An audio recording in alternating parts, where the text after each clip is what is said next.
Assalamualaikum warahmatullahi wabarakatuh. Bertemu lagi dengan channel CJ Karuliane. Kali ini kita akan membahas latihan soal PPPK Guru PJOK 2021. Kompetensi keprofesionalan dan pedagogik. Tentunya dengan kunci jawaban dan pembahasan. Langsung saja ke nomor 1. Penyebab utama tenggelamnya seseorang perenang akibat kram adalah kegagalan dalam mencegah terjadinya panik. Sering kita lihat ketika perenang mengalami kram, dia akan langsung berusaha ke tepi, sehingga akan terlihat gerakan yang tidak teratur dan laju renangnya pun melambatnya. Contoh penanganan kram: A. Otot betis, luruskan lutut, tekan telapak kaki ke arah punggung kaki, lakukan pemijatan pada otot betis. B. Otot punggung kaki, tekan punggung kaki dan jari kaki ke arah telapak kaki, sehingga seperti menari balet. Lakukan pemijatan pada otot punggung kaki. C. Otot paha belakang, luruskan lutut, angkat tungkai bawah, dan lakukan pemijatan. D. Otot paha depan, lekuk lutut, dan lakukan pemijatan. E. Otot perut, tekan punggung, lakukan pemijatan pada otot tersebut. Dan pembahasannya, prinsip penanganan kram adalah lakukan penekanan dan pemijatan pada otot yang kram. Mestinya otot perut direnggangkan atau diberi tekanan. Jadi jawabannya adalah E. Otot perut, tekan punggung, lakukan pemijatan pada otot tersebut. Nomor 2. Keterampilan di air membutuhkan penyesuaian pernafasan di air. Berikut yang bukan merupakan konsep minimal pernafasan di air, yaitu A. Setelah mulut keluar dari permukaan air, mulut tertutup dan tidak menghirup udara. B. Pada saat wajah dalam air, udara dihembuskan keluar rongga hidung atau rongga mulut. C. Setelah wajah masuk dalam air, mulut atau hidung mengeluarkan udara. D. Saat mulut keluar dari permukaan air, udara dihirup dominan dengan rongga mulut. C. Saat di dalam air menahan nafas. Dan pembahasannya adalah setelah mulut keluar dari permukaan air, seharusnya mulut terbuka dan menghirup udara. Tujuan pernapasan untuk mendapatkan oksigen. Jika tidak menghirup udara pada saat di permukaan air, pernah akan kekurangan oksigen. Dan jawabannya adalah A. Setelah mulut keluar dari permukaan air, mulut tertutup dan tidak menghirup udara. Ingat ya, ini yang bukan. Nomor 3. Jika Anda ingin mengukur daya tahan jantung paru-paru, kekuatan otot perut, kekuatan otot lengan, fleksibilitas, dan kelincahan, maka tes yang digunakan adalah A. Squat jump, sit up, back up, shuttle run, mencium lutut. B. Lari 12 menit, sit up, push up, mencium lutut, shuttle run. C. Naik turun bangku, sit up, pull up, mencium lutut, shuttle run. D. Multi-stack lari ini ya. Back up, push up, mencium lutut, dan shuttle run. E. Multi-stack, sit up, push up, mencium lutut, lari cepat. Dan pembahasannya, ketentuan perumusan indikator, tes untuk mengukur daya dan jantung paru-paru, lari 12 menit, lari 2.400 meter atau multi-stack, naik turun bangku, tes untuk mengukur kekuatan otot perut, sit up, tes untuk mengukur kekuatan otot lengan, push up, tes untuk mengukur fleksibilitas, mencium lutut, tes untuk mengukur kelincahan, shuttle run, pull up untuk mengukur daya tahan otot lengan. Jadi jawabannya adalah B. Lari 12 menit, sit up, push up, mencium lutut, dan shuttle run.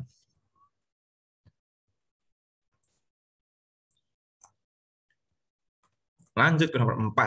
Langkah diperbesar dan sikap badan dicondongkan ke depan tetap dipertahankan serta ayunan lengan dan gerakan langkah juga dipertahankan. Kecepatan serta kekuatan bahkan harus ditingkatkan. Gerakan ini dilakukan setelah kira-kira menempuh jarak berapa dari garis start? A. 10 meter, B. 15 meter, C. 20 meter, D. 30 meter, E. 50 meter. Setelah melakukan start dari posisi kecenderungan keseimbangan, badan sudah mulai terjaga, ya, dan frekuensi langkah dipertahankan tetap, tapi langkah diperlebar untuk mendapatkan waktu tempuh lebih cepat. Jadi setelah kita start, itu ada langkah-langkahnya. Ya. Sama kakinya dipercepat langkahnya, kemudian kalau sudah sedikit menjauh dari garis start, langkah diperlebar untuk mendapatkan kecepatan lebih maksimal. Jadi jawabannya adalah D. 30 meter. Nomor 5. Berikut ini adalah teknik yang kurang tepat untuk mengembalikan pukulan tinggi di sisi sebelah kiri belakang pemain dalam permainan bulu tangkis jika pemain lawan kidal. Kurang tepat ya. A. Forehand, B. Backhand, C. Jumping smash, D. Smash, E. Drop shot. Pembahasannya, pemilihan pegangan raket adalah berdasarkan efektivitas. Jika kidal pegang dengan tangan kiri, bola di sisi kirinya belakang, maka lebih tepat menggunakan forehand agar kekuatan lebih maksimal. Kunci jawabannya adalah B, yaitu backhand. Jadi ditanyakan di sini yang kurang tepat. Oke, langsung saja menuju nomor 6. Cara mengajarkan teknik dasar dalam bulu tangkis yang benar adalah A. Pegangan raket. Siswa dilatih membiasakan diri memegang raket dengan benar dan luas tetapi bertenaga. Melakukan gerakan ke arah kanan dan kiri menggunakan tenaga pangkal bahu. Gerakan pergelangan tangan ke atas dan bawah memukul kok ke tembok. B. Footwork. Latih dengan gerakan kaki lambat ke kanan dan ke kiri, depan belakang. C. Hitting position.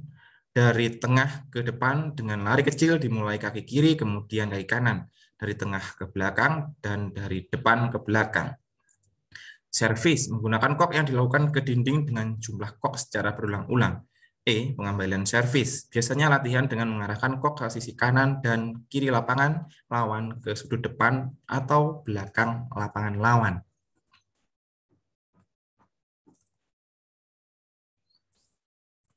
Pembahasannya, jawabannya adalah E. Karena prinsipnya penempatan kok yang tepat, lawan akan bergerak untuk memukul kok sehingga ia terpaksa meninggalkan posisi strateginya. Pilihan A salah karena pemukul berasal dari tenaga pergelangan tangan. Pilihan B salah karena gerakan kaki seharusnya cepat. Pilihan C salah karena hitting position dilakukan dengan 2 langkah. Pilihan D salah karena latihan servis tujuan penempatan kok di area lawan. Maka latihan sebaiknya di lapangan. Jadi jawabannya adalah E. Pengembalian servis biasanya latihan dengan mengarahkan kok ke sisi kanan dan kiri lapangan, lawan ke sudut depan atau belakang lapangan lawan.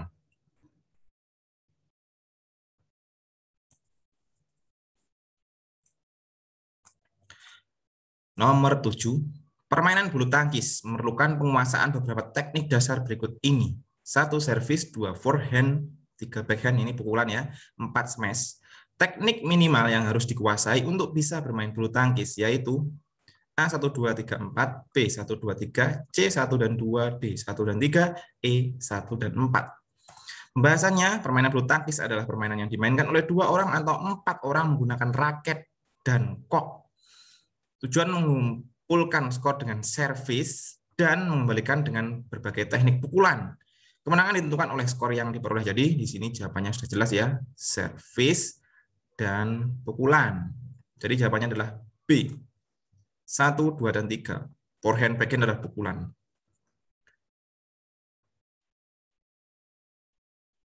Nomor 8.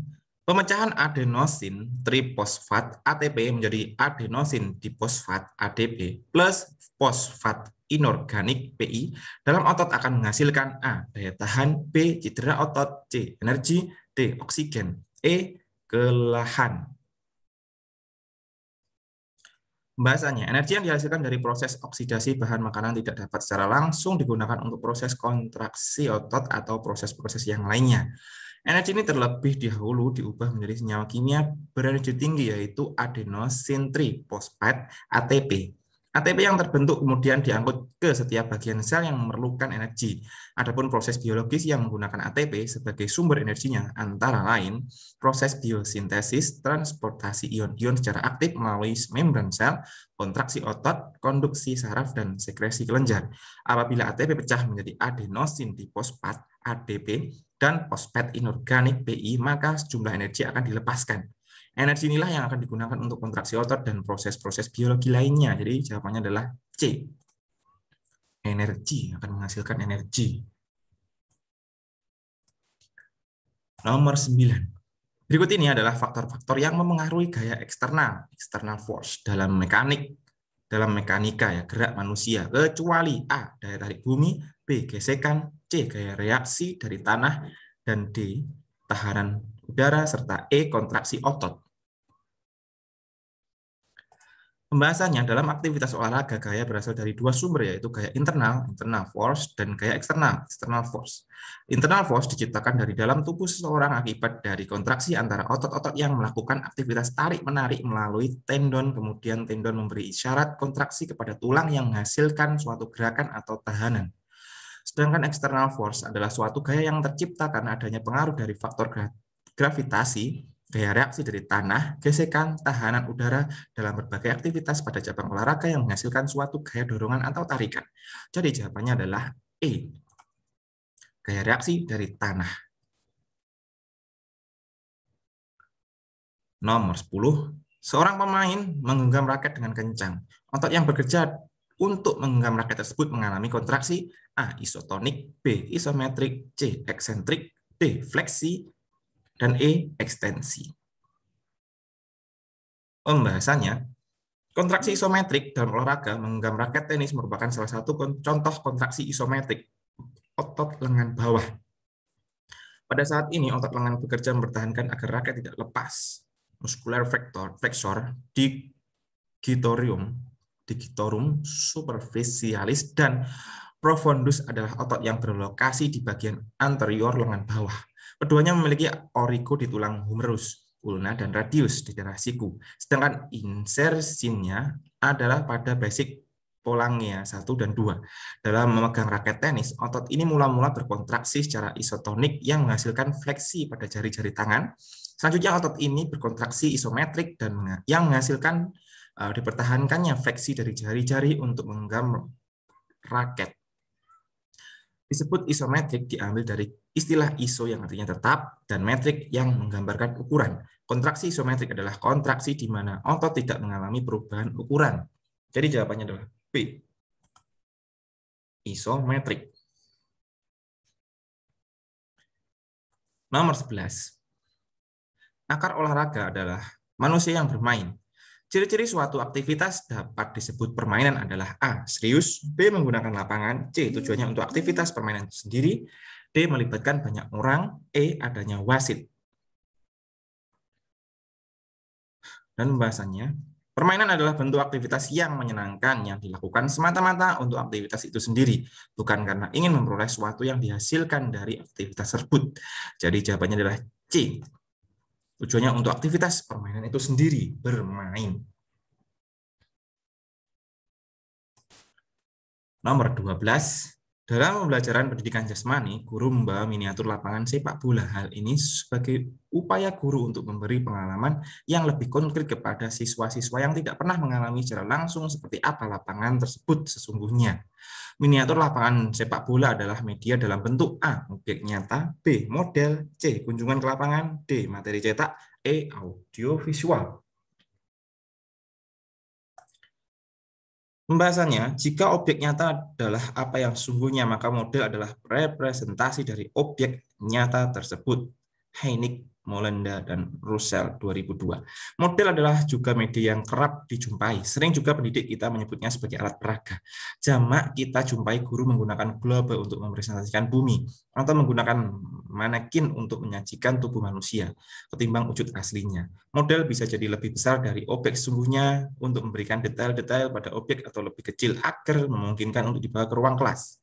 Pemberian detail atau pengurangan detail atas suatu objek sangat dimungkinkan untuk tujuan pembelajaran. Model juga bisa memiliki kesamaan ukuran dengan apa yang direpresentasikan. Boleh jadi suatu objek dijadikan model karena sulit untuk menggunakan objek aslinya. Apakah itu terlalu mahal, terlalu berbahaya jika diekspos kepada peserta didik, atau melanggar hukum. Selain itu, ada juga model yang dapat dirangkai untuk membelajarkan bagian-bagian dari keseluruhan objek atau sebuah proses yang terjadi pada objek tersebut. Jadi jawabannya adalah B, model. Nomor 13. Seorang guru PJOK sedang mengajarkan materi gerak rangkaian guling depan dan guling lenting dengan cara menjelaskan dengan suara yang lantang, kemudian memberi contoh dalam berbagai posisi, berkeliling untuk melihat secara lebih dekat gerakan yang dilakukan oleh siswa, memperhatikan peserta didik dengan menyebutkan namanya, memandang mata peserta didik yang sedang diajak bicara. Dengan demikian, guru tersebut sudah melaksanakan variasi dalam A. Penggunaan media, B. Gaya mengajar, C. Pola interaksi, D. Kegiatan siswa, E. Metode mengajar.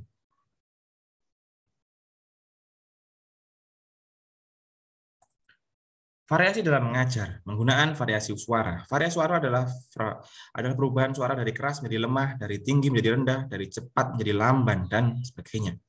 Pemusatan perhatian siswa. Guru dapat memusatkan perhatian siswa pada hal-hal yang dianggap penting, dapat dengan gaya bahasa menurut kebutuhan anak. Kesenyapan guru. Adanya kesenyapan atau selingan diam yang tiba-tiba dan disengaja selagi guru menerangkan sesuatu merupakan alat yang baik untuk menarik perhatian siswa. Mengadakan kontak pandang dan gerak. Apabila guru sedang berbicara atau berinteraksi dengan siswanya, sebaiknya pandangan menjelajahi seluruh alas dan melihat ke mata murid-murid untuk menunjukkan adanya hubungan yang akrab dengan mereka. Gerakan badan dan mimik. Variasi dalam ekspresi wajah guru, gerakan kepala, dan gerakan badan adalah aspek yang sangat penting dalam berkomunikasi, gunanya untuk menarik perhatian dan untuk menyampaikan arti dari pesan lisan yang dimaksudkan. Pergantian posisi guru di dalam kelas. Pergantian guru di dalam kelas dapat digunakan untuk mempertahankan perhatian siswa, terutama sekali dalam menyampaikan pembelajaran di dalam kelas. Gerakan hendaknya bebas, tidak kikuk atau kaku, dan hindari tingkah laku negatif. Jadi jawabannya adalah B. Gaya mengajar.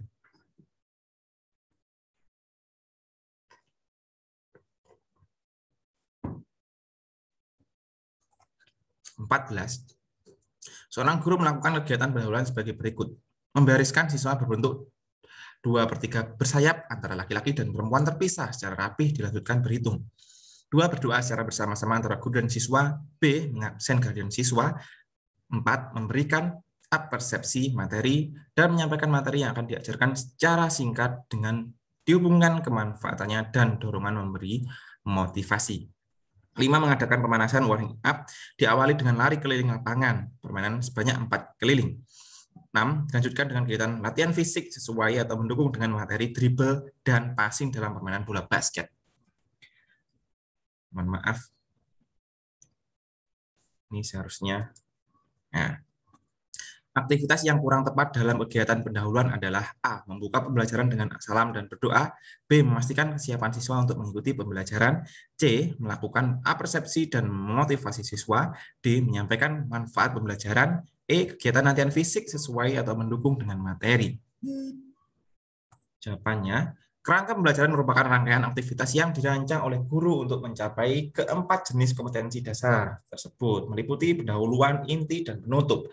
Pendahuluan, kegiatan pendahuluan yang dapat dilakukan oleh guru antara lain sebagai berikut: membuka pembelajaran dengan salam dan berdoa, memastikan kesiapan siswa untuk mengikuti pembelajaran, melakukan persepsi dan motivasi siswa, menyampaikan tujuan pembelajaran dan kompetensi yang akan dinilai, menjelaskan skenario pembelajaran, melakukan pemanasan yang terkait dengan materi pembelajaran. Kegiatan inti merupakan penerapan secara operasional model pendekatan metode gaya yang dipilih sesuai dengan kompetensi dasar dan karakteristik siswa. Contoh menggunakan gaya mengajar resiprokal sebagai berikut. Ini masih banyaknya, tapi jawabannya adalah E. Kegiatan latihan fisik sesuai atau mendukung dengan materi. Nah, ini seharusnya didahulukan di kegiatan inti ya.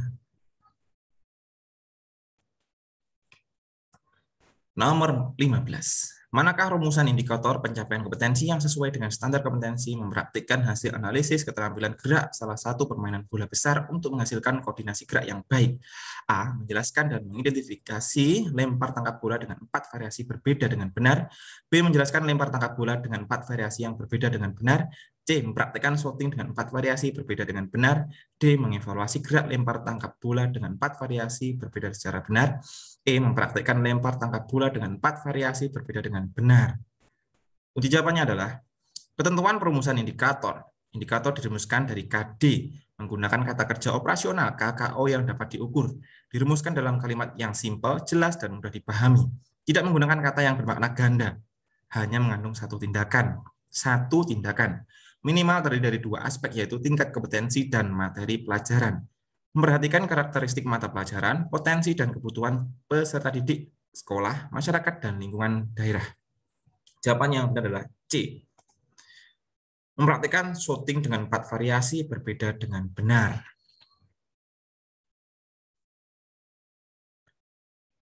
Baiklah, terima kasih. Sampai di sini video kali ini. Semoga bermanfaat. Dan sampai jumpa di video selanjutnya. Mohon maaf bila ada kata-kata salah atau jawaban yang kurang tepat. Silakan disampaikan di kolom komentar. Saya akhiri. Wassalamualaikum warahmatullahi wabarakatuh.